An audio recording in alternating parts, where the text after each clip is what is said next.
Bismillahirrahmanirrahim. Assalamualaikum warahmatullahi wabarakatuh.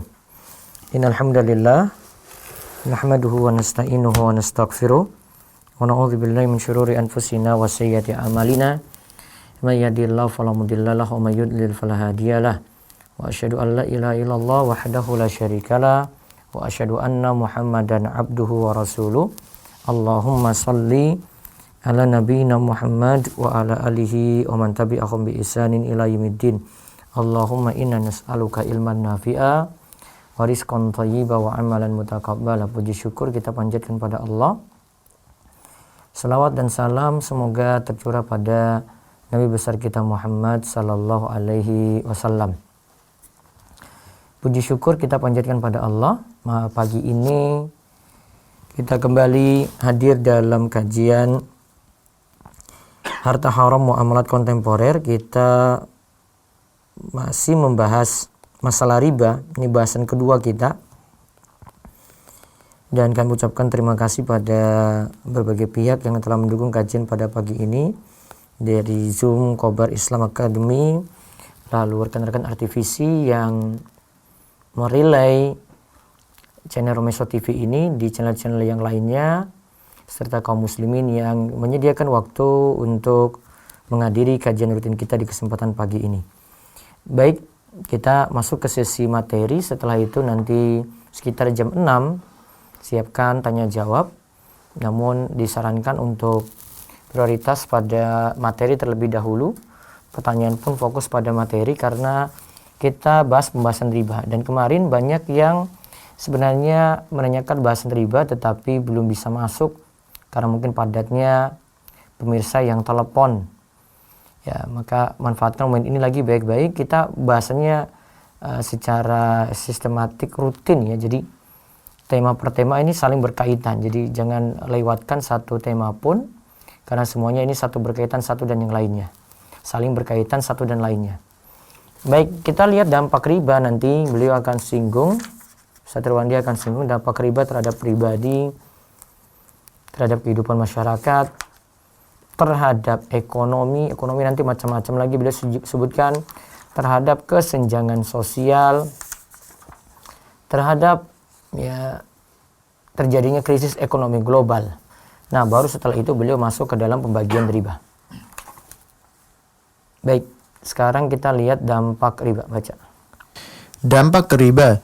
Seorang muslim meyakini bahwa segala sesuatu yang diharamkan Allah pasti berdampak buruk terhadap manusia.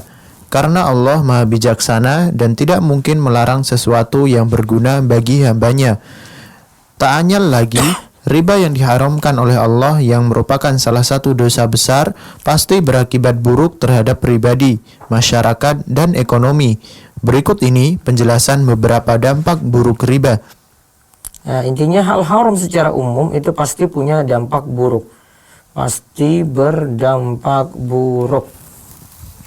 Hal haram itu pasti berdampak buruk. Terus dampak riba terhadap pribadi. Sekarang dampak riba terhadap pribadi. Ya. Dr. Abdul Aziz Ismail, dosen di salah satu fakultas kedokteran di Mesir, dalam bukunya Islam dan Kedokteran Modern, menyatakan bahwa riba merupakan salah satu penyebab timbulnya berbagai penyakit gangguan jantung. Nah, lihat. Riba ini jadi salah satu sebab. Ya, salah satu sebab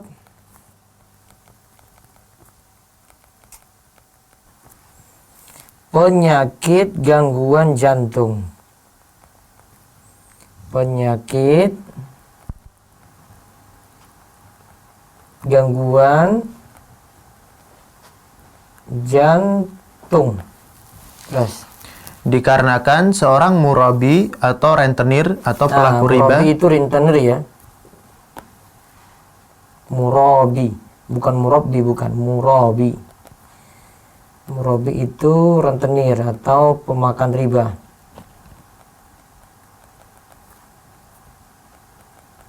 Atau pelaku riba di sini ya. Terus memiliki sifat tamak dan kikir terhadap harta bahkan sampai pada tahap sebagai pemuja harta. Dia sifatnya tamak, kikir, pemuja harta.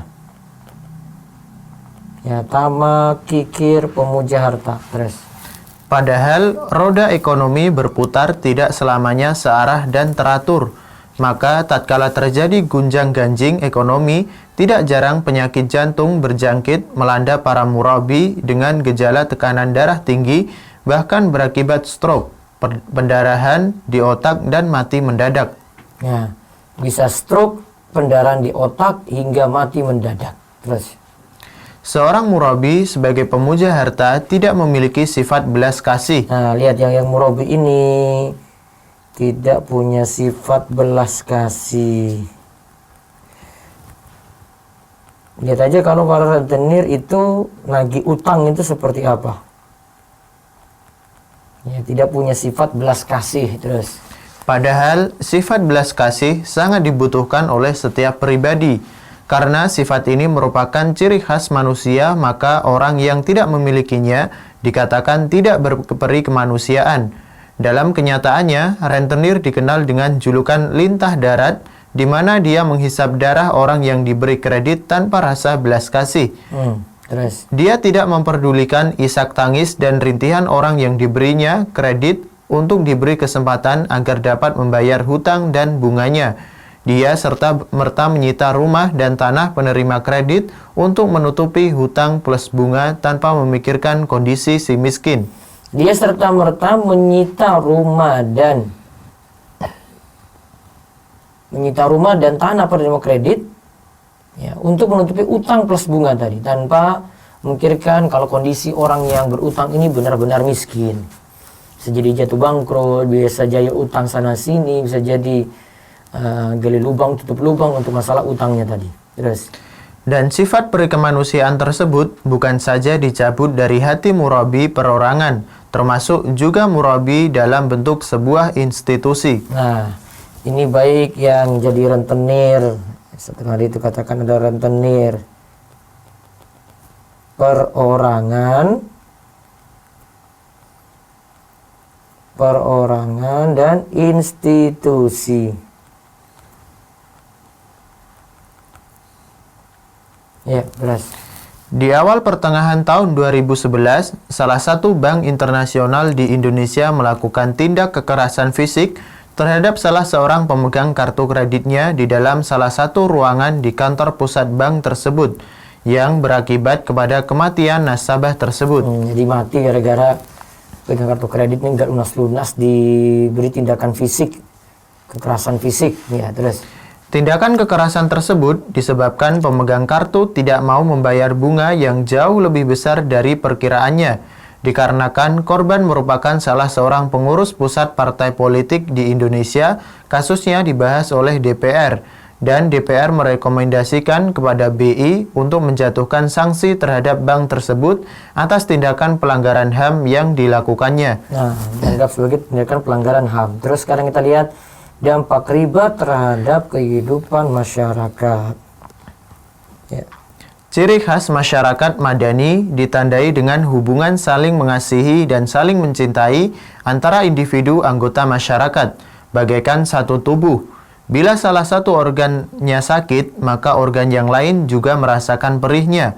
Kondisi ini tidak mungkin tercipta jika terdapat seorang anggota masyarakat yang melakukan praktik riba. Ya. Karena ia tanpa perikemanusiaan selalu berusaha menghisap harta setiap anggota masyarakat yang lainnya. Nah, dalam mausu'ah iktisadiyah. Dalam mausu'ah iktisadiyah, ensiklopedia ekonomi, disebutkan riba memainkan peranan penting dalam kehancuran masyarakat terdahulu. Nah, lihat ya, riba ini jadi sebab kehancuran masyarakat dahulu. Sebab kehancuran.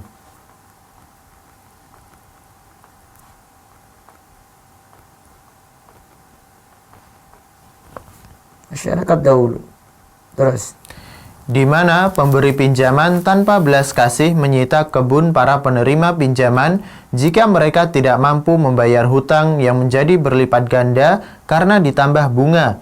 Jika harga kebun belum mencukupi untuk menutupi hutang yang sudah berlipat ganda, itu, maka mereka merampas hak kemerdekaan para peminjam dan menjadikan mereka para budak yang diperjualbelikan. Nah,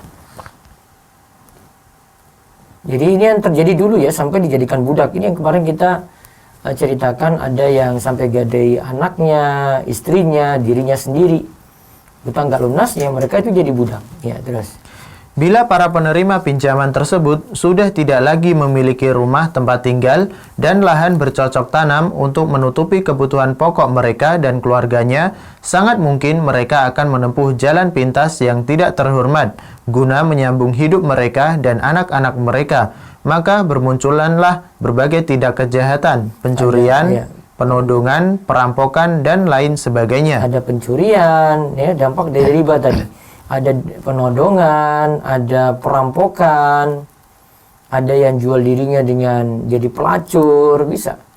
Terus, dengan demikian, hilanglah rasa aman dan ketentraman dalam masyarakat tersebut berganti menjadi ketakutan, penindasan, dan tidak jarang berakhir dengan pembunuhan. Hilanglah rasa aman, adanya penindasan, sampai pembunuhan.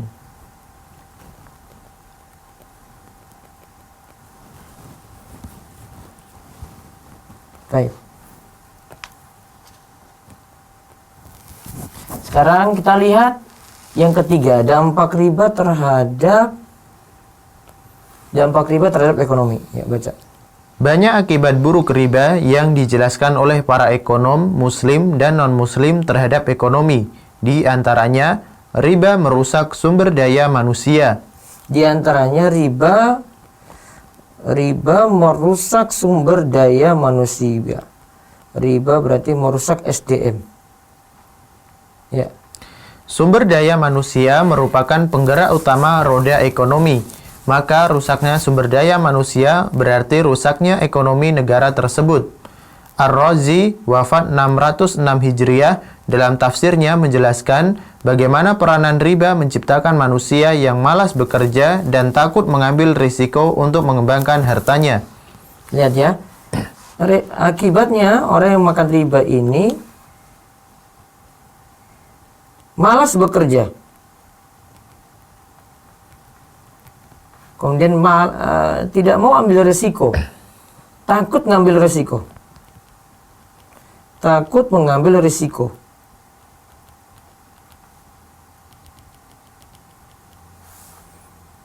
Ya, terus. Ia berkata, Allah telah mengharamkan riba, karena riba menghalangi manusia untuk giat berusaha. Seorang pemilik dirham bila yakin akan meraih laba dari akad riba dengan cara meminjamkan uang ke pihak lain tanpa harus mengeluarkan keringat dan tanpa menuai kerugian, tentu dia tidak akan mau bekerja, yang belum tentu akan mendapatkan laba, dan mungkin yang terjadi sebaliknya, ia malah akan menderita kerugian. Nah, Islam itu ingin menghindarkan rasa malas seperti ini dengan cara uang itu jangan dipinjamkan lalu dipinjamkan kemudian ditarik keuntungan di situ. Karena antara jual beli dengan riba ini kemiripannya sama-sama. Kalau riba itu dengan jual beli, riba ada untung, ya, si jual beli ada untung. Orang mungkin akan berpikir gini, kalau riba kan pokok saya bisa balik.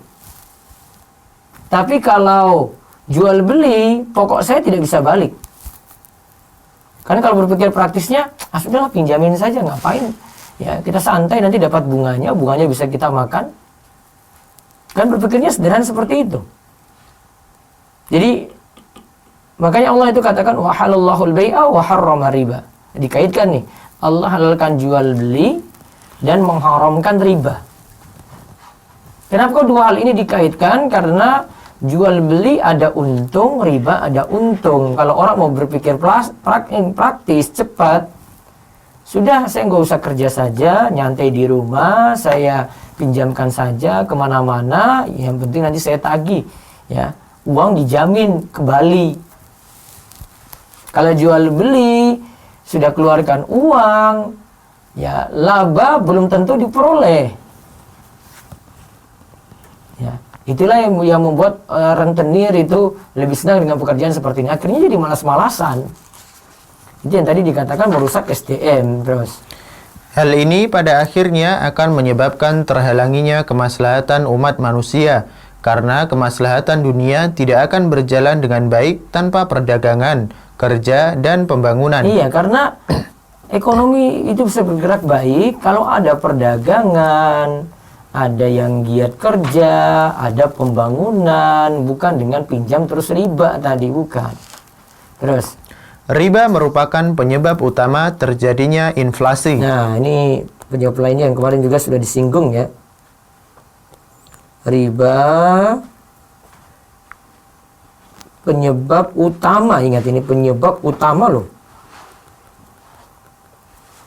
Terjadinya inflasi. Ya, penyebab utama terjadinya inflasi. Baca. Inflasi yaitu keadaan perekonomian yang ditandai oleh kenaikan harga secara cepat sehingga berdampak pada menurunnya daya beli sebuah mata uang.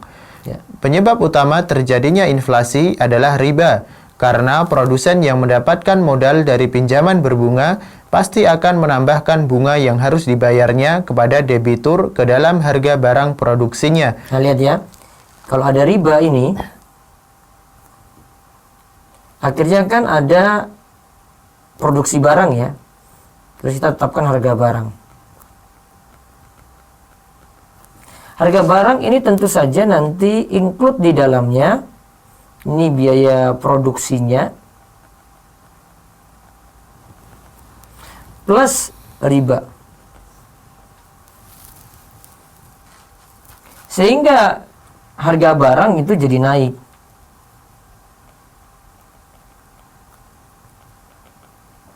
Sehingga harga barang jadi naik. Beda kalau tidak ada riba di situ. Dan kalau tidak ada riba, cuma biaya produksi saja biasa. Terus, Jadi, harga jual barang yang diproduksi sama dengan biaya produksi ditambah bunga. nah, jadi harga jual barang, jadi harga barang itu menjadi lebih mahal. Karena mesti ada biaya produksi plus riba. Yaitu plus bunganya. Riba atau bunga. Terus, Jika suku bunga naik, secara langsung harga barang dan jasa menjadi naik sehingga daya beli mata uang menjadi turun. Ini yang dinamakan cost push inflation, inflasi yang disebabkan oleh dorongan biaya produksi. ya, baik.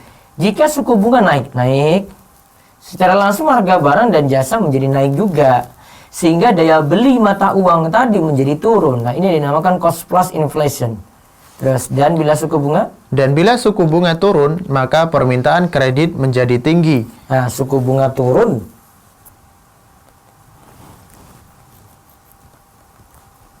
Ya, suku bunga turun, maka permintaan kredit menjadi tinggi. Nah, kredit di mana-mana nih seperti sekarang ini ya. Kredit menjadi tinggi. Kredit sekarang itu bukan hanya pinjam uang terus nyicil, bukan. Beli motor, beli mobil, awalnya lewat dealer, pembayaran lewat leasing. Yang kemarin kita singgung ya. Sejatinya itu pihak leasing meminjamkan ke kita, kemudian kembalikan dengan harga lebih mahal. Dealer sudah dibayar oleh leasing, tinggal transaksinya kita itu dengan ya pihak leasing saja. Jadi yang pakai motor kredit tadi bayarnya ke leasing, riba di situ. Kalau seandainya jual belinya satu pihak saja, A dan B gitu. Seperti yang kemarin tanyakan, ada yang jual cash dengan yang jual kredit, harga berbeda, yang kredit tentu lebih mahal. Oh, nggak masalah, yang penting tidak ada denda di dalamnya. Ya, terus. Bank-bank pemberi kredit memberikan kredit jauh lebih besar dari fisik uang yang mereka miliki. Maka bila jumlah uang lebih banyak dari yang semestinya, terjadilah inflasi yang dinamakan demand pull inflation. Inflasi karena meningkatnya permintaan. Nah, lihat ya. Dan bila suku bunga turun, maka permintaan kredit menjadi tinggi. Suku bunga turun, ya kredit menjadi tinggi. Bank-bank pemberi kredit memberikan kredit jauh lebih besar dari fisik uang yang mereka miliki. Ya, terus, maka bila jumlah uang lebih banyak dari yang semestinya, terjadilah inflasi. Jadi yang terjadi itu fisik uang itu berbeda ya dengan fisik uang itu berbeda dengan yang tercatat berarti. Maka bila jumlah uang lebih banyak dari yang semestinya, terjadilah inflasi yang dinamakan demand pull inflation. Inflasi karena meningkatnya permintaan. Terus, Ini membuktikan bahwa suku bunga yang hakikatnya adalah riba merupakan penyebab utama turunnya daya beli mata uang terhadap barang. ya terus. Dengan turunnya daya beli mata uang, maka seluruh uang negara tersebut akan berkurang nilai tukarnya. Misalnya, seseorang yang memiliki uang 5 juta rupiah dalam rentang waktu beberapa tahun ke depan, nilai tukarnya terhadap barang akan turun. Bisa jadi menjadi senilai 4 juta rupiah, walaupun nilai nominalnya masih tetap 5 juta rupiah. Nah, akhirnya yang kita rasakan juga kan sekarang kalau nilai misalnya 5 juta rupiah, nanti beberapa tahun ke depan tuh jadi turun. Bisa jadi 4 juta dengan barang yang sama, ya. Dia cuma dapat 4 jutanya saja. Seperti itu. Terus, Mungkin ini makna firman Allah, yamhaqullahu riba. Allah memusnahkan harta riba secara berangsur-angsur. Al-Baqarah 276. ya, kata mahako dalam bahasa Arab berarti lenyap. Yamhaku itu lenyap secara berangsur. Dikatakan mahakol qamar, bulan itu lenyap, hilang secara berangsur. Nah, disebut dengan mahakol qamar, pakai yamhaku. Terus, Kondisi harta riba lenyap secara berangsur tepat sekali untuk gambaran inflasi, di mana daya beli uang berkurang secara berangsur disebabkan oleh riba. ya lihat ya, harta lenyap secara berangsur.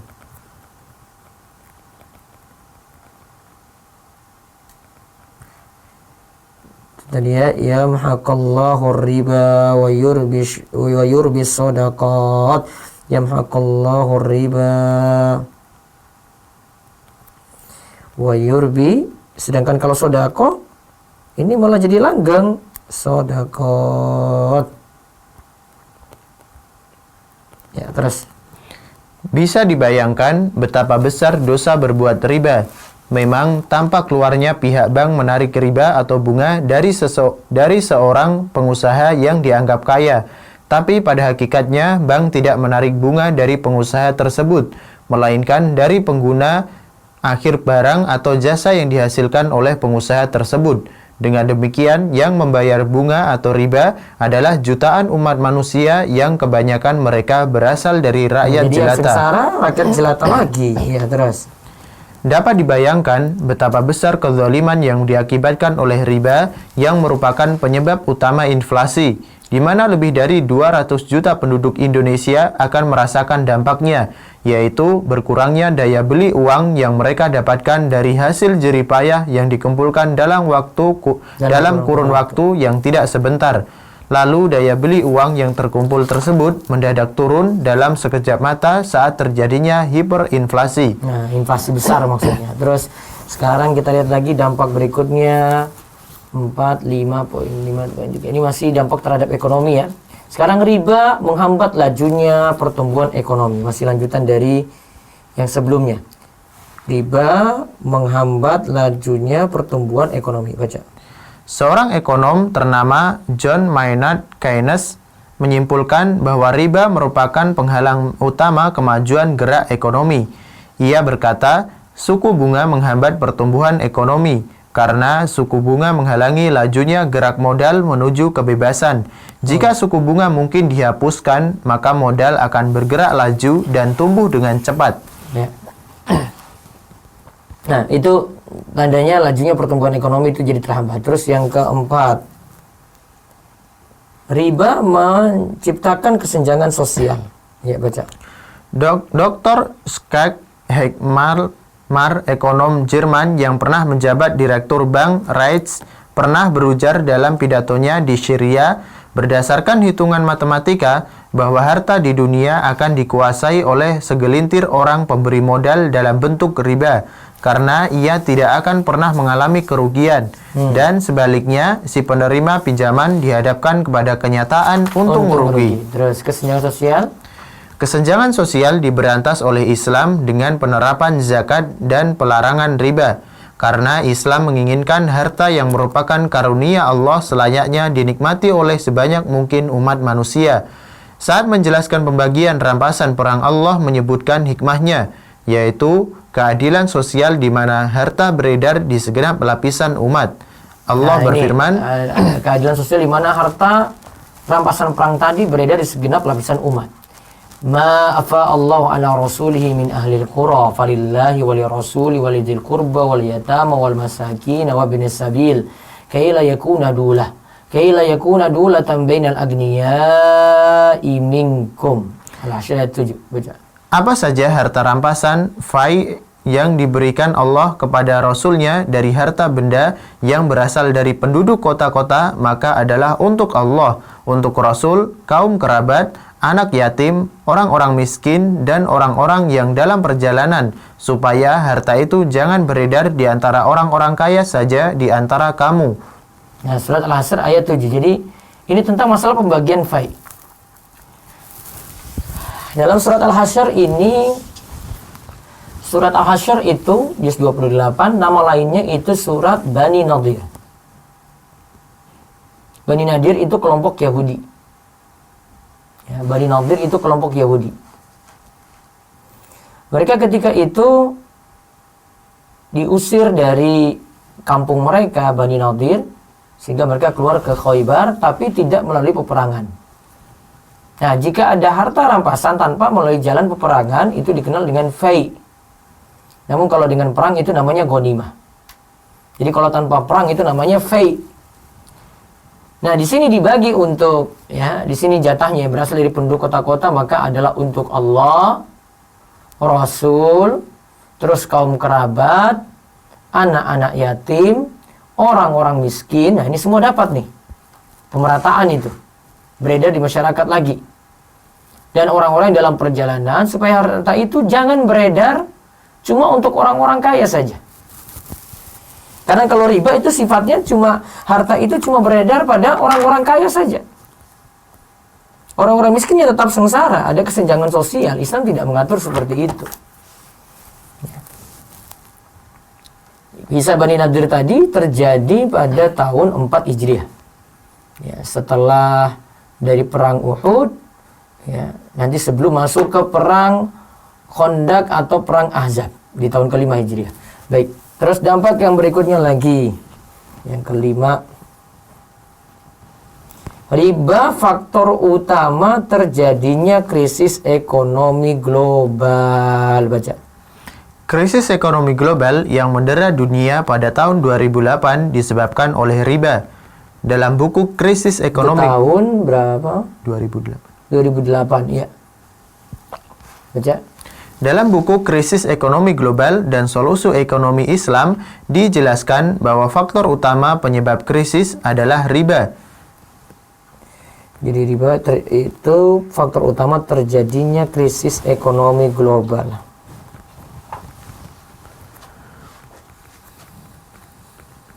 Nah, terus. Hal ini bisa dilihat dari kronologis krisis.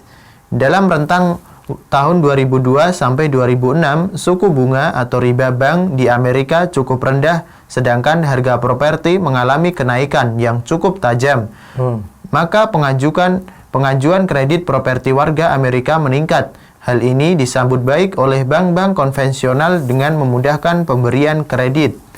Sebagaimana dimaklumi bahwa suku bunga bank tidak tetap, naik turun seiring dengan naik turunnya suku bunga yang ditetapkan oleh bank sentral. Tadi kan awalnya suku bunga itu rendah, terus permintaan akan properti itu makin tinggi terus. Pada awal tahun 2006 terjadi perubahan drastis di mana suku bunga bank naik sedangkan harga properti menurun. Nah, malah di tahun 2006 sebaliknya, suku bunga naik, harga properti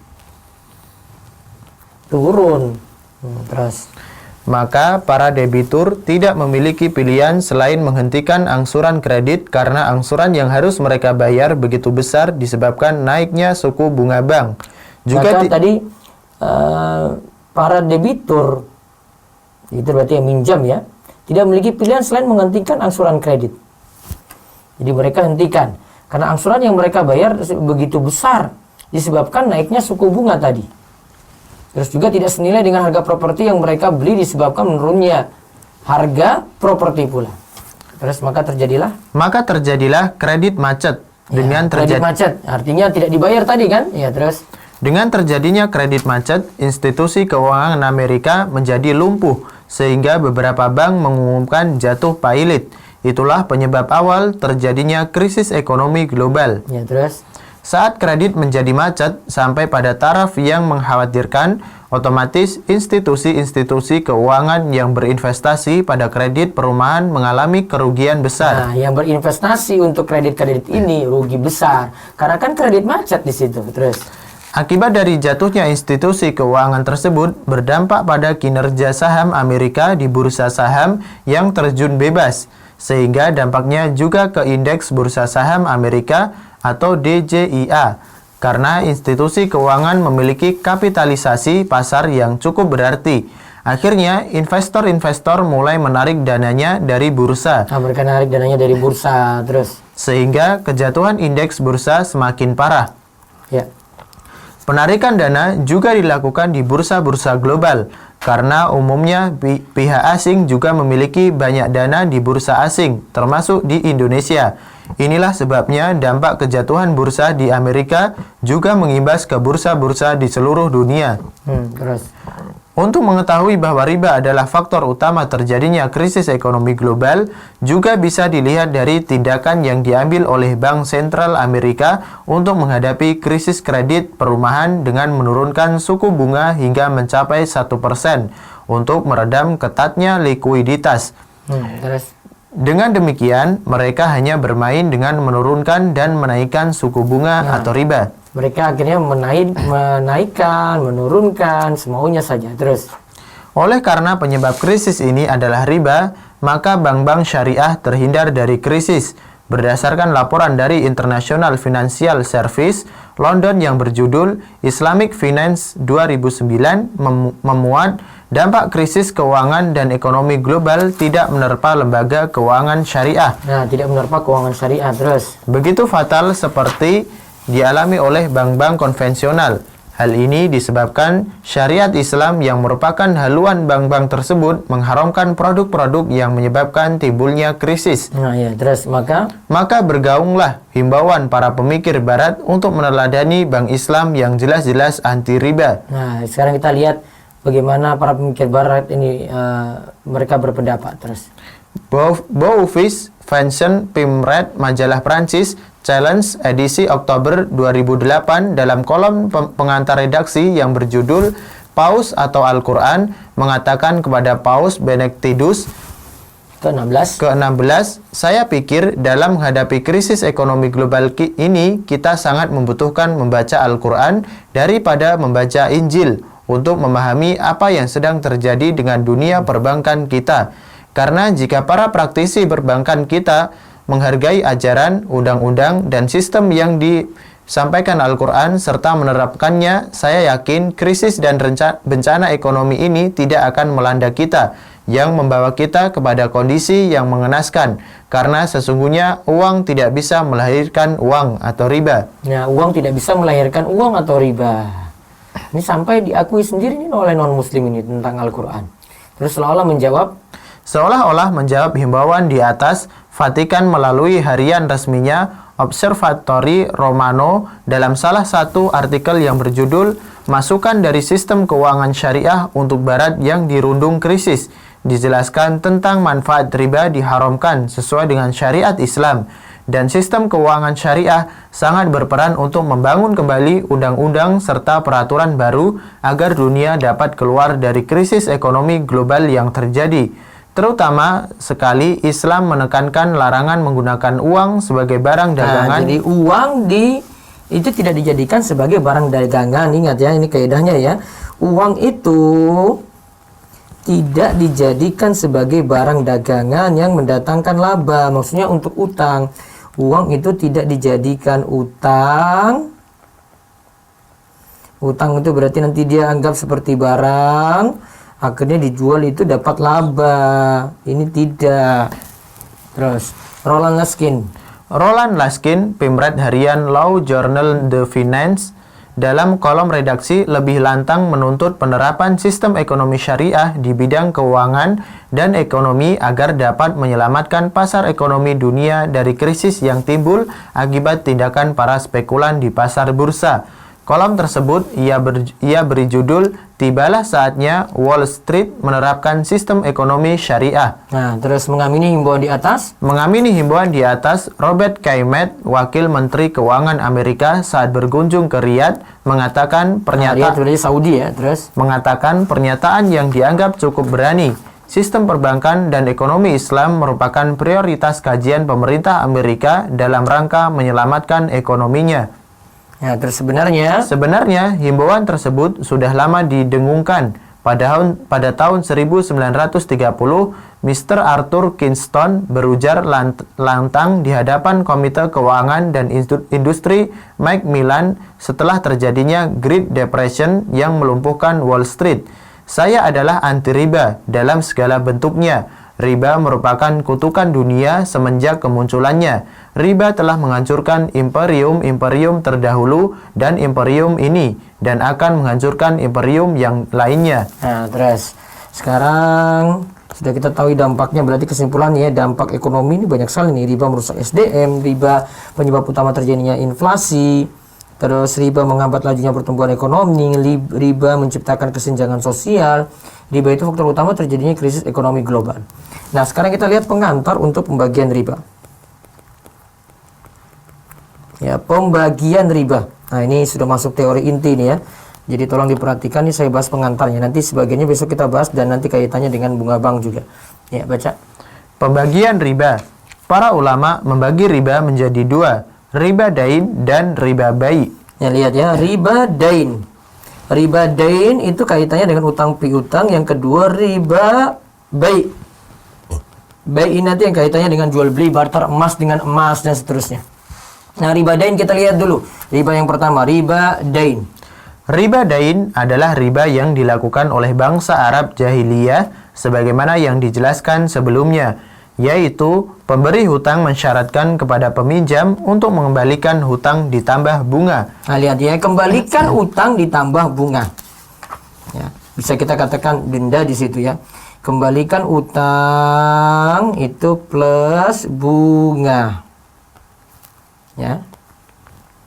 Terus Atau penjual barang tidak tunai mensyaratkan denda jika si pembeli telat melunasi kewajiban bayarnya. bisa juga bentuknya di sini penjual barang tidak tunai, berarti kredit ya. Kredit, terus kalau telat ada denda. Ada denda. Kalau telat kredit telat terus ada denda. Denda jika si pembeli telat melunasi kewajiban bayarnya yang telah jatuh tempo. Nah, telat ada denda kalau lewat jatuh tempo. Jadi berarti ada bentuknya itu untuk utang plus bunga, ada bentuknya kredit. Terus telat ada denda, lewat jatuh tempo itu ada denda. Terus Atau si pembeli sendiri yang mengajukan persyaratan untuk membayar denda dengan ucapan, "Beri saya tenggang waktu dan akan saya bayar lebih besar dari harga semula." nah, ini seperti kata-kata orang jahiliyah dulu juga, beri tenggang waktu. Ini yang menyatakan ini si pembeli ya. Jadi pembeli bilang, beri tenggang waktu, nanti saya tambah lebih, nanti dibayar lebih. Walaupun si pembeli tadi ridho, tetap tidak boleh. Ya, si pembeli tadi ridho, tetap tidak boleh. Terus Riba dain dikenal juga dengan riba dalam Al-Quran. ya, terus Khalifah Umar radhiyallahu anhu pernah mengungkapkan suatu pernyataan yang menunjukkan bahwa permasalahan riba merupakan salah satu permasalahan yang cukup rumit dalam Islam. ya. Diriwayatkan oleh Abdur Razak dalam Musannaf, Umar berkata, Ya. Qala Umar tarokna tis'ata a'syar al-halal makhafata riba. Kami meninggalkan 9/10 transaksi muamalat halal karena khawatir terimbas riba. Ya, jadi ada 9/10-nya itu halal karena khawatir terimbas riba. Terus Oleh karena itu, para ulama menyusun sebuah kaidah penting untuk mengetahui aplikasi-aplikasi riba dalam berbagai jenis akad. lihat ya, ini kaidah pentingnya. Ini kaidah penting. Ini dipakai manapun ini. Masalah apa saja pakai kaidah ini. Kullu qardin, memahami kaidah fikih kullu qardin. Ya, kullu qardin jarra manfaatan fahuwa riba.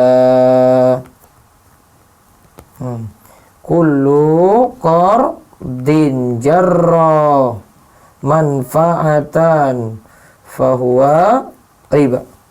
Ya. Setiap pinjaman yang memberikan manfaat adalah riba. Ya, terus kaidah di atas. Kaidah di atas seolah-olah meliputi setiap bentuk keuntungan yang dihasilkan dari akad pinjaman, hukumnya riba. Pokoknya keuntungan yang dihasilkan dari akad pinjaman.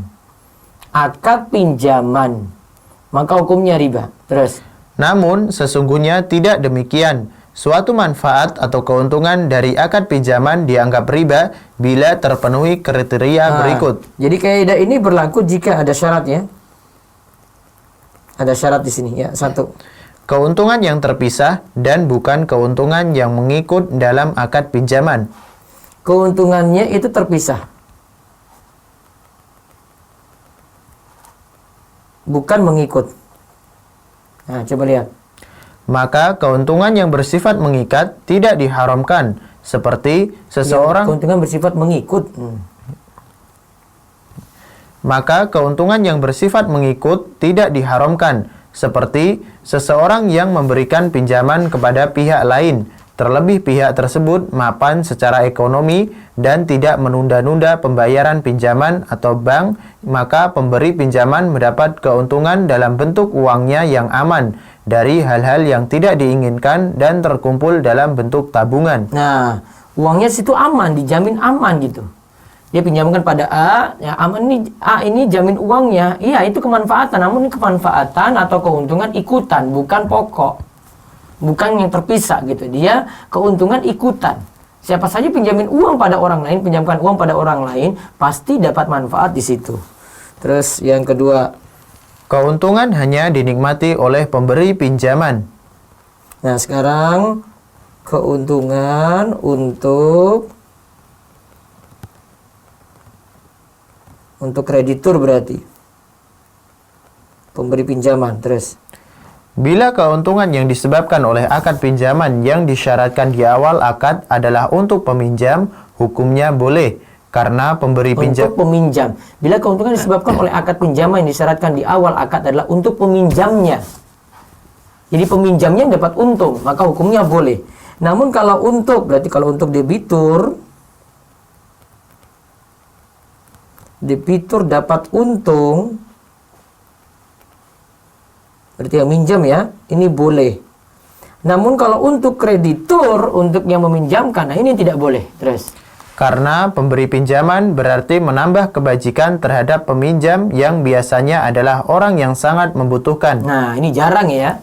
Jadi dia kasih, misalnya pinjam uang 1 juta, kembalikan, sudah, kembalikan 500 saja sudah Pak, 500 untuk Bapak saja nggak apa-apa. Nah, dia tahu keadaan orang yang minjam ini sulit. Nah, ini debitur dapat untung. Boleh nggak? Boleh. Yang jadi masalah adalah keuntungannya untuk yang memberikan pinjaman. Yang si pemberi pinjaman atau kreditur tadi tidak boleh dapat untung. Terus. Dan boleh juga bila manfaat dari akad pinjaman didapatkan sama oleh kedua belah pihak, peminjam dan pemberi pinjaman. Seperti arisan di mana peminjam dan pemberi pinjaman mendapatkan manfaat yang sama dari akad pinjaman dalam bentuk terkumpulnya uang dalam jumlah besar. Nah, lihat. Contohnya arisan itu ya. Arisan itu di mana peminjam dan pemberi pinjaman mendapatkan manfaat yang sama dari akad pinjaman dalam bentuk terkumpulnya uang dalam jumlah besar. Nah, terus.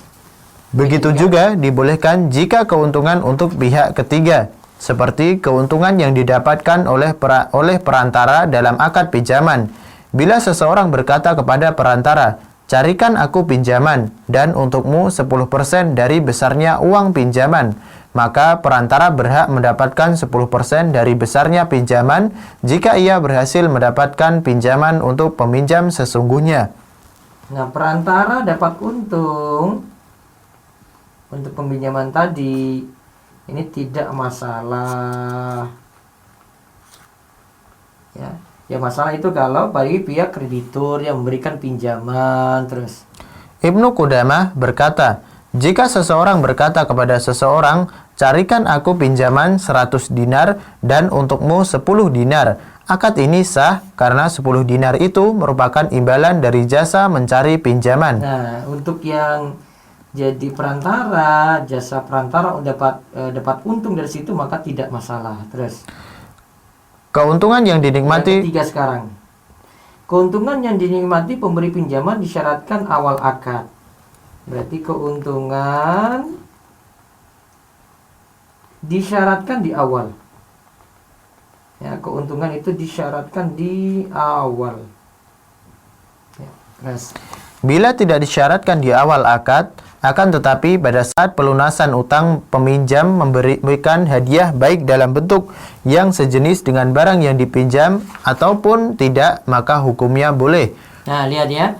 Yang meminjam ini tidak dikasih syarat awal, tapi dia datang, dia bawa sesuatu. Ini karena sudah dipinjamin uang 2 juta, alhamdulillah bisa balik nih, sudah mau dikumpulkan, sudah balik nih. Mau kembalikan kepada si peminjam, kreditur, ya, dia bawa misalnya, ya, kalau tadi uang dia kasih buah-buahan lah. Atau dia mungkin punya usaha, ya dia kasih hasil misalnya taninya gitu. Nah, itu tidak disyaratkan di awal. Nah, berdasarkan hadis yang diriwayatkan dari Jabir radhiyallahu anhu, ia berkata, "Ataitu Nabiy sallallahu alaihi wasallam fil masjid, faqadani wa zadani." Coba lihat. Nabi pernah memiliki utang kepadaku, lalu beliau melunasinya dan memberikan tambahan dari nilai utangnya. Hadis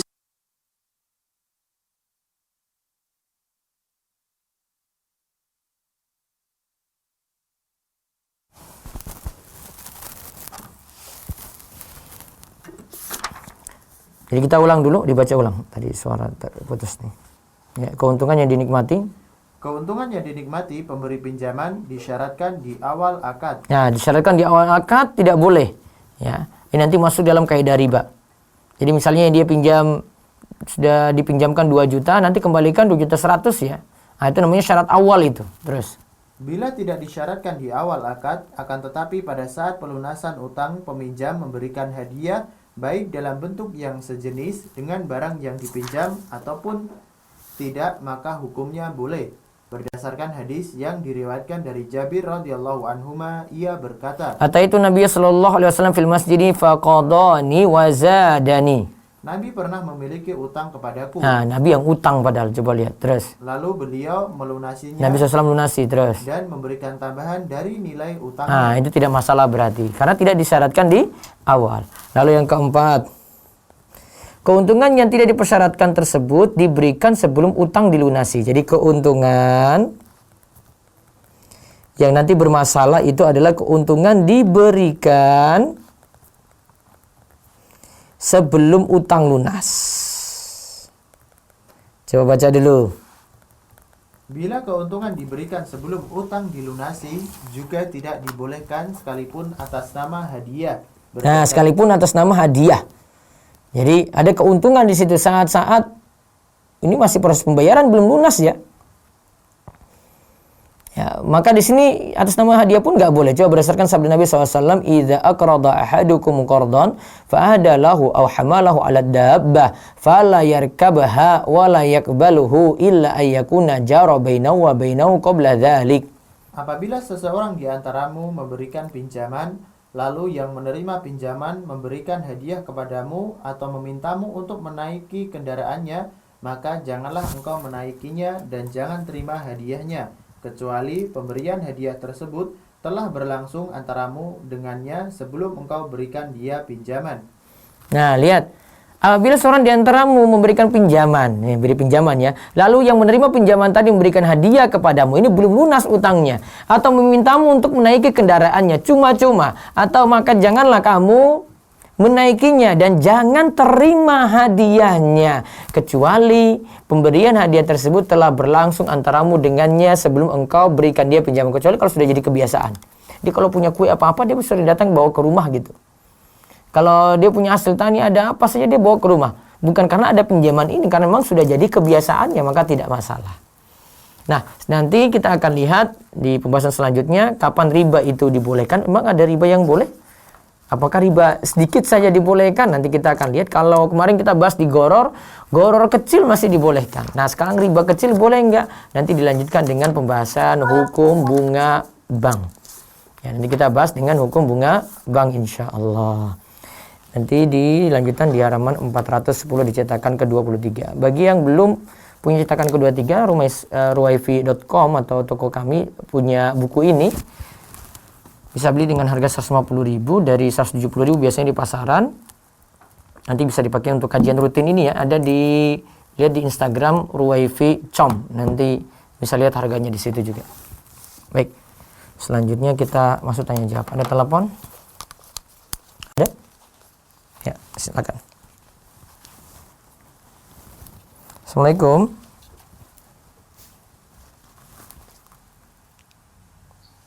Ya, assalamualaikum. Ya, dengan siapa di mana? Iya. Punya utang riba, ya terus?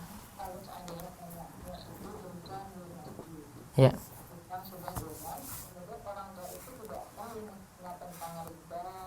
Pinjam lagi berarti.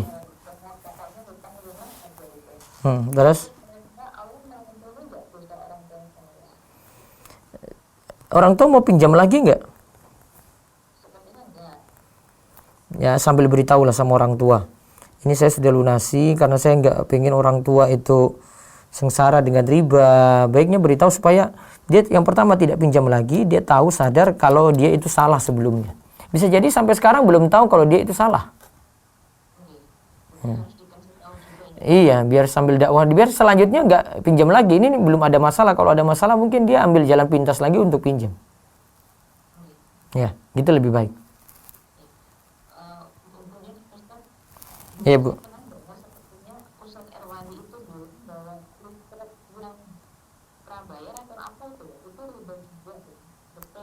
Apa? Kenapa itu?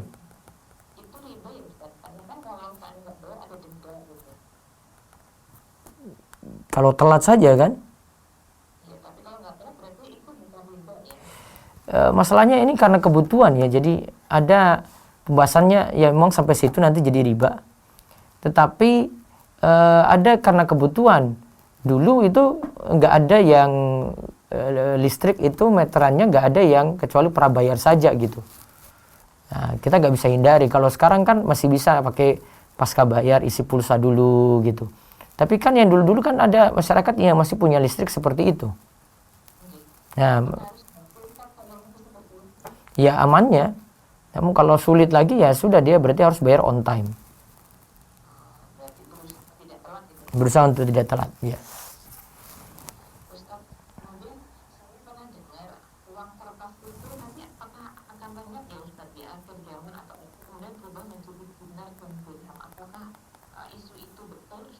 Wallahu a'lam. Ini penggerak-penggerak dinar biasanya yang dengungkan kayak gitu ya. Saya nggak tahu dalilnya, belum paham.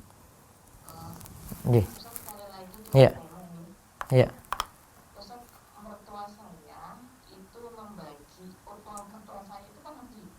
Iya. Kemudian beliau berkata kepada anak-anaknya, anak si A dikasih ini harta, anak si B ini dan C ini. Apakah itu boleh? Karena pembagian itu orang tua masih ada dan tidak memperhitungkan perhitungan atau waris itu. Pokoknya dilihat secara adil. Tapi belum diberikan, hanya tapi kamu tak kasih ini. Tapi Bapak memperhitungkan perhitungan. Ya, yang pertama ini nanti mendekati waris ya. Karena niatannya sebenarnya seperti itu, biar anak nanti tidak rebutan ketika orang tua sudah meninggal, maka dia bagi lebih awal gitu. Ya, maka sebenarnya niatannya itu sudah bisa dianggap sebagai waris. Nah, kemudian yang kedua, yang lebih amannya sih pembagiannya nanti ketika sudah meninggal dunia ya. Nah, itu lebih aman dalam hal ini gitu. Tidak cepat karena nanti ada yang tidak adil juga, nanti bisa dituntut belakangan lagi ketika sudah meninggal dunia. Ada yang protes lagi, harusnya saya kan dapat sesuai waris kayak gini gitu. Kemudian yang ketiga ini juga dasarnya karena kurang pemahaman agama gitu, sehingga ini dilakukan. Kalau mungkin punya pemahaman agama yang bagus, tentu dia tidak lakukan seperti itu ya. Jadi faktor-faktornya banyak sekali. Kalau anak hanya bisa pasrah saja, kalau apalagi dia tahu ilmu agama ya. Namun kalau yang sikap dia mau nuntut lagi, saran saya tidak gitu. Coba saya baca ini, ortu membagi harta waris sebelum meninggal. Itu sebenarnya saya itu menganggap itu bagi harta waris ya. Di rumesa.com ini kesimpulannya, boleh orang tua membagikan hartanya semasa hidupnya kepada anak-anaknya, namun statusnya adalah sebagai hadiah. Akan tetapi jika itu setelah kematian, maka statusnya sebagai warisan dan pembagiannya sesuai dengan jatah dalam Al-Quran. Adapun jika selain ahli waris, maka statusnya sebagai wasiat, asal tidak lebih dari 1/3. Nah, ya kalau lihat hitungan-hitungannya sih, itu belum masuk waris, Bu. Kalau di sini kesimpulan akhirnya ya. Kesimpulan akhirnya tidak sampai waris. Ya, biarkan saja. Tapi nanti resikonya harus juga bagi waris. Kalau di sini tadi kesimpulannya ya, ini tulisan saya sendiri, kesimpulannya itu tadi hadiah. Ya, mudah-mudahan sudah ridho nanti. Ya, sudah ridho untuk pembagian itu, nggak ada yang protes. Nanti setelah meninggal punya harta lagi, ternyata ada yang belum dibagi, tetap ada pembagian waris. Gitu. Yang itu dibayarin aja dulu. Iya. Iya. Ji. Waalaikumsalam warahmatullahi wabarakatuh. Taib. Ada lewat WA, silakan.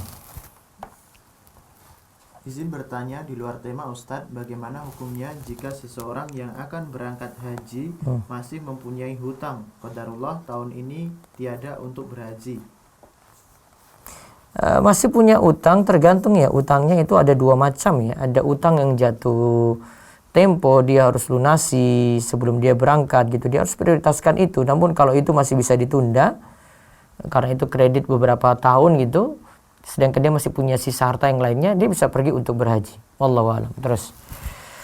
Dulu saya pernah tukar tambah anting dan gelang emas. Anting dan gelang emas. Ya, terus. Sebelum saya tahu kalau tukar tambah emas itu termasuk riba.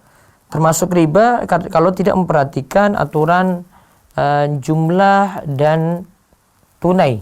Jadi jumlahnya harus sama, juga harus tunai di tempat. Terus. Apakah masih boleh digunakan, dan apabila anting dan gelangnya ingin saya jual, apakah uang hasil penjualannya boleh dimanfaatkan, Ustadz?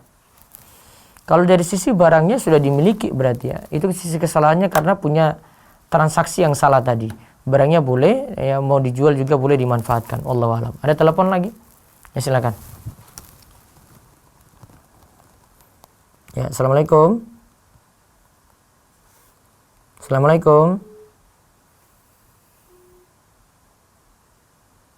Halo. Ya, waalaikumsalam, silakan.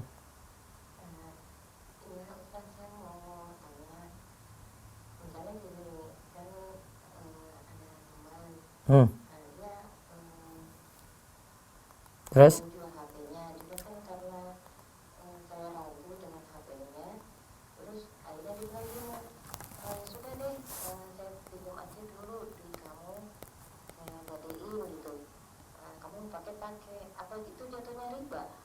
Sebentar, tadi kok HP terus kok uang, gimana itu maksudnya? Diulang tuh? Jual HP terus? Terus dia butuh duit. Dia jadinya gadaikan ya. Kasih uang ke dia berapa? 500.000.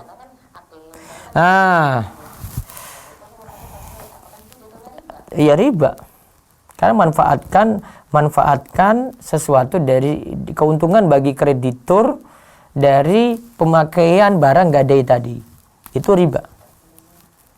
Walaupun dia bilang sudah pakai aja sudah sampai saya lunasi. Iya, pakai aja itu sama. Itu yang tadi kaidah yang kita bahas. Kita bahas tadi setiap utang piutang dalamnya ada keuntungan. Keuntungan bagi siapa? Kreditur.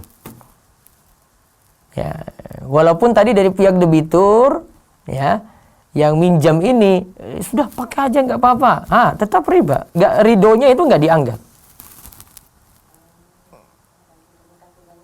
Oke. Waalaikumsalam warahmatullahi wabarakatuh. Ya, silakan. Dari Zoom mungkin. Zoom dulu. Silakan Zoom. Nah, Ustaz. Ya. Panggil penanya Abu Hanif Al-Fadoli. Bun Fia. Silakan Bun Fia. Assalamualaikum Ustaz. Waalaikumsalam warahmatullahi wabarakatuh. Silakan Bu. Ya, ada 2 pertanyaan. Ya. Satu tentang MLM ya Ustaz. Satu dengan tentang MLM, yang satu lagi tentang hutang. ya, monggo MLM. Nah, yang MLM ini saya tuh waktu setahun ada kayaknya ya meminjamkan KTP saya sama kakak saya. Yang waktu itu saya nggak tahu pasti kalau itu untuk bisnis MLM. Ya, terus Sekarang ini saya setelah kemarin tuh tahu-tahu keluar komisi. Nah, saya baru pelajari ternyata yang dia bisnis yang dia kerjakan itu MLM dan dia menggunakan produknya gitu. Nah, dia tuh komisinya memberikannya pada saya, tapi saya kan nggak terima karena saya nggak mau terima gitu karena emang saya nggak bergerak di situ dan saya juga memang tahu saya MLM itu kan memang tidak boleh Ustaz. iya. Nah, jadi saya nggak mau tapi dia memaksa gitu. Ini memang udah saya niatkan gitu. Saya mau bilang kan MLM nggak bisa, takutnya dibilang lebay apa gimana. Saya belum bisa berdakwah untuk sampai ke situ gitu kan. Itu bagaimana Ustaz? Tetap KTP berarti masih dipakai dia? Masih aktif. Masih aktif. Bilang saja saya nggak ridho, saya nggak setuju dengan MLM, saya pengen tarik dari situ, sehingga kamu juga harus keluar dari situ dan akhirnya komisi, bonus-bonus tidak ada lagi. Ya, lalu komisinya bagaimana Ustadz yang sudah keluar ini? Ya sudah, kalau sudah terlanjur. Baiknya dihitung saja nanti dikeluarkan untuk kepentingan sosial. Oh, jadi kalau untuk disedekahkan nggak bisa ya, hanya untuk infrastruktur kayak Iya. gitu bisa? Bisa juga untuk fakir miskin atau orang yang terlilit utang, nggak masalah. Oh iya. Iya. Makasih. Nah, yang kedua ini tentang hutang-hutang. Ipar saya itu meminjam pada keluarga 5 tahun yang lalu. Dulu waktu meminjam dia perjanjiannya tuh 6 bulan, akhirnya mundur lagi 10 bulan hingga akhirnya 5 tahun. 5 tahun ya. Ya, yang dipinjam cukup besar, lumayan lah gitu kalau untuk kami gitu. Ya. Kemudian waktu selama perjalanan yang 5 tahun ini, dia tuh kadang-kadang mengeluarkan, karena kan dia belum bisa bayar, dia bisa mengeluarkan juta misalnya pada saat Idul Fitri, nah gitu, dia keluarin, kita bagi-bagi. Kita nggak memahami apakah itu termasuk dia yang menyicil atau misalnya dia hanya memberi. Tapi sih dia bilang waktu ditanyakan ini gimana perhitungannya gitu, udah ambil aja lah, pokoknya itu mah gampang gitu, pokoknya dipakai aja, nggak usah dipikirin. Kita mikirnya dia memberi dong gitu kan. Nah udah gitu sampai akhirnya perusahaannya pailit, dia tidak sanggup membayar dan barang-barangnya udah disita di kurator. Ada pembayaran untuk kami ada, tapi pada saat barang-barang tersebut ada yang terjual kan itu harusnya menutupi pembayaran untuk hutang ke kami. Cuma kan dia juga hutangnya banyak ke yang lain. Ya, terus? Cukup besar. Nah cuma saat kami meminta gitu, dia sekarang tuh berkelit jumlahnya nggak segitu gitu. Dulu kan suka dikasih segini suka dikasih gitu dulu. Oh, dia ungkit yang dulu pernah dikasih. gitu. Berarti dia ungkit yang dulu pernah dikasih ya? Betul. Terus.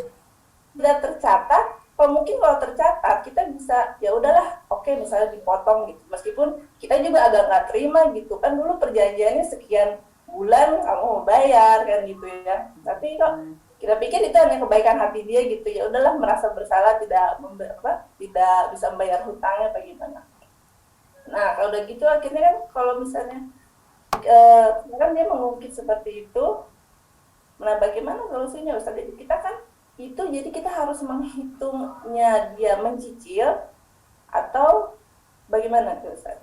Itulah tadi yang kita bahas, kenapa selama masa pelunasan ini dari pihak kreditur itu tidak memanfaatkan pemberian apapun yang statusnya hadiah tadi. Karena ini akan diungkit tadi, betul.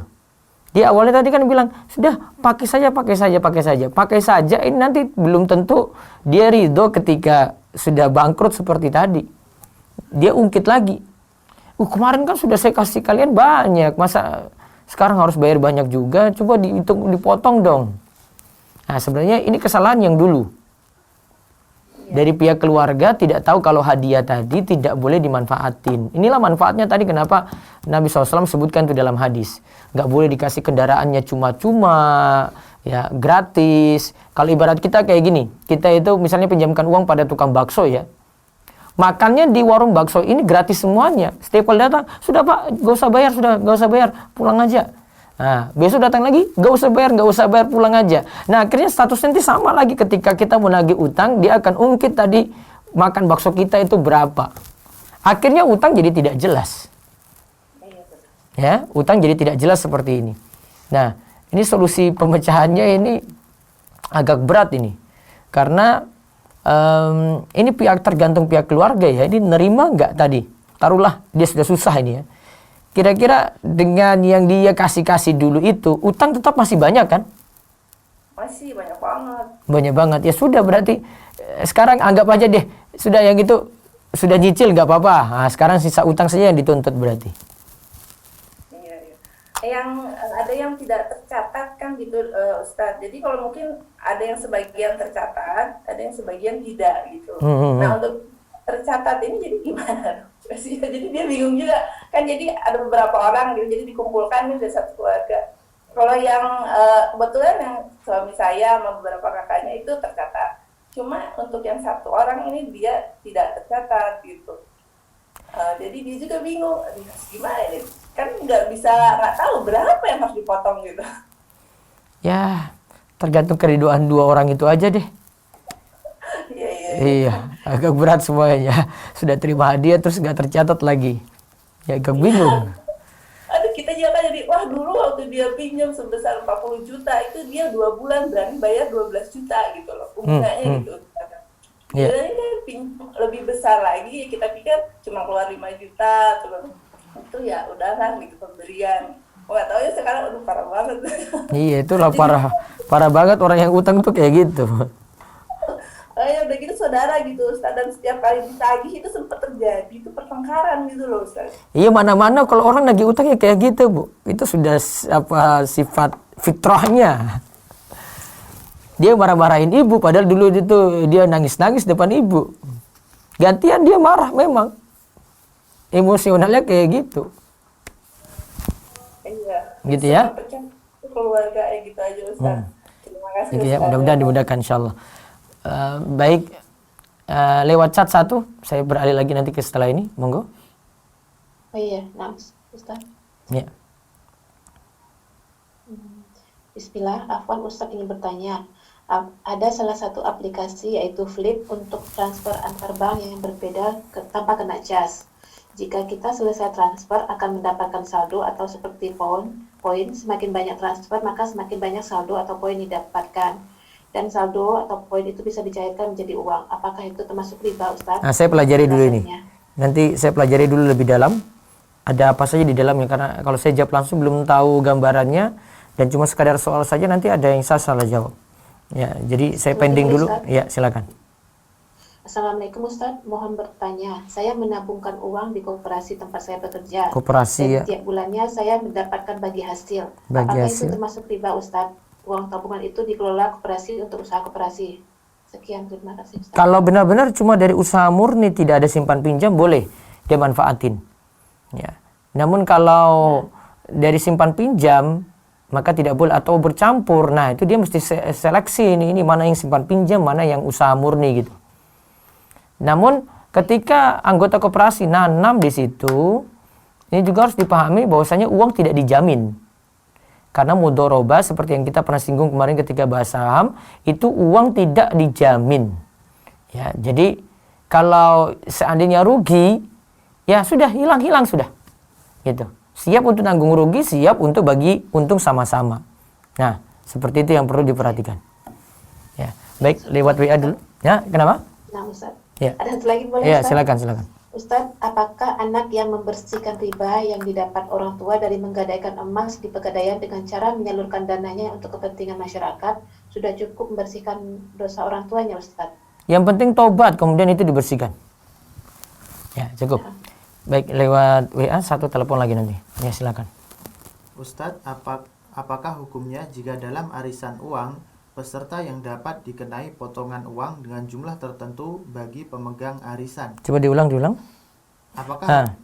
Apakah peserta? Apakah hukumnya jika dalam arisan uang, peserta yang dapat dikenai potongan uang dengan jumlah tertentu? Anggota misalnya 10, setor 100.000 dapat 1 juta. Ya, dikurangi kalau yang dapat harus sama rata, semua juga dikurangi. Kalau sama rata itu dikurangi berarti sejatinya uang untuk setor itu memang tidak sebesar 100.000 berarti. Nah, syaratnya seperti itu. Baik, telepon terakhir. Kok bunyi suara? Ada telepon? Ya, putus. WA dulu. Ustadz, maaf sebelumnya, saya orang penakut banget dengan riba sampai saya tarik semua tabungan saya di bank. Walaupun nggak besar karena saya berpendapat bahwa uang saya akan dipinjamkan secara riba ke nasabah lain. Ya. Tolong diluruskan bila saya salah Ustadz. Iya, nanti insya Allah kita bahas di hukum menabung di bank bismillah. Baik, telepon silakan. Terakhir ya. Monggo. Ada? Ya. Halo, assalamualaikum. Halo, assalamualaikum.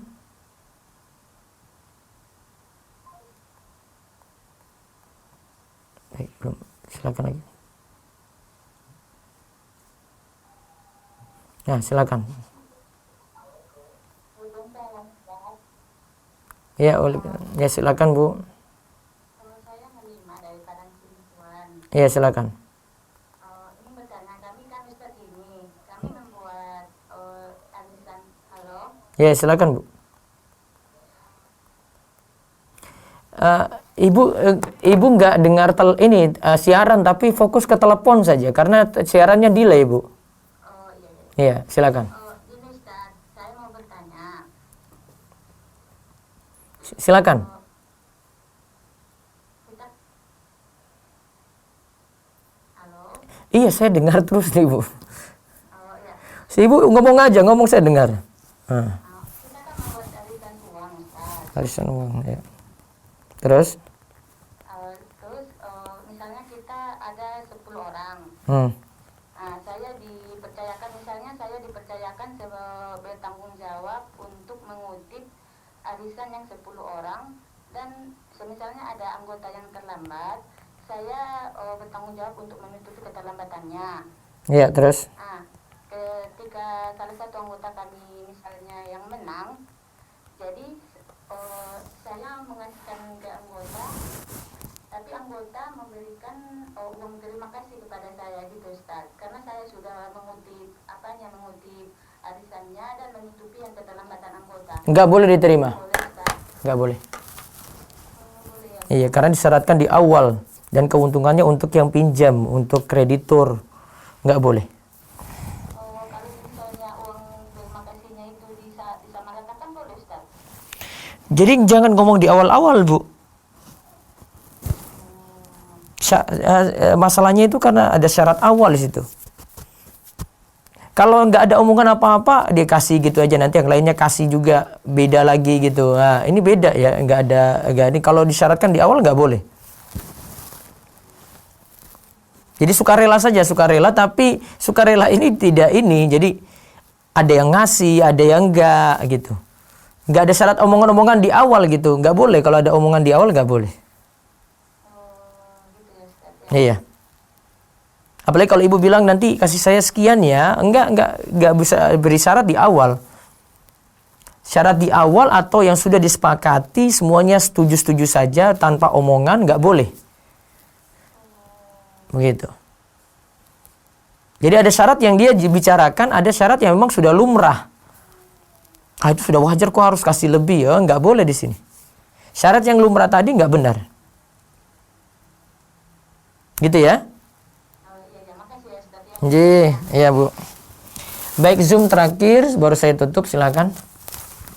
Silakan Abu Hanif. Muhammad Al-Fajri. Abu Hanif. Assalamualaikum warahmatullahi wabarakatuh. Ustaz. Waalaikumsalam warahmatullahi wabarakatuh, silakan.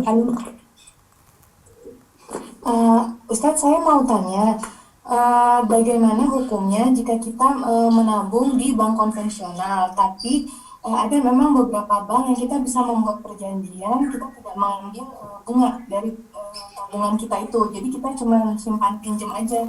Soalnya kan kalau menaruh di rumah itu kan risikonya besar, dan rekening itu juga dipakai untuk transaksi perdagangan. Itu bagaimana ya Ustaz? Boleh, cuma sekadar darurat dan bunga tidak dimanfaatin. Oh boleh ya, karena memang ada beberapa bank yang kita bisa buat perjanjian, kita nggak mengambil manfaatnya dari situ. Iya, itu cuma cari mudarat lebih ringan saja. Oh gitu. Iya. Jadi statusnya boleh apa enggak ya Ustaz? Darurat saja, kalau tidak darurat nggak boleh. Oh begitu ya, oh, oke. Jazakallah khair Ustaz. Ya, baik. Mungkin saya rasa, Assalamualaikum. Waalaikumsalam warahmatullahi wabarakatuh. Saya rasa cukup untuk pagi ini. Insyaallah besok lagi kita bahas. Nanti yang tanya tentang bank, insyaallah 2 pertemuan, nanti ada hukum bunga bank, terus hukum menyimpan uang di bank, ada fintech. Nanti sudah masuk masalah-masalah ya. Ini tinggal diikuti saja. Demikian kita cukupkan, tutup dengan doa kafaratul majelis. Subhanakallahumma bihamdik, asyhadu an la ilaha illa anta, astaghfiruka wa atubu ilaik. Assalamualaikum warahmatullahi wabarakatuh.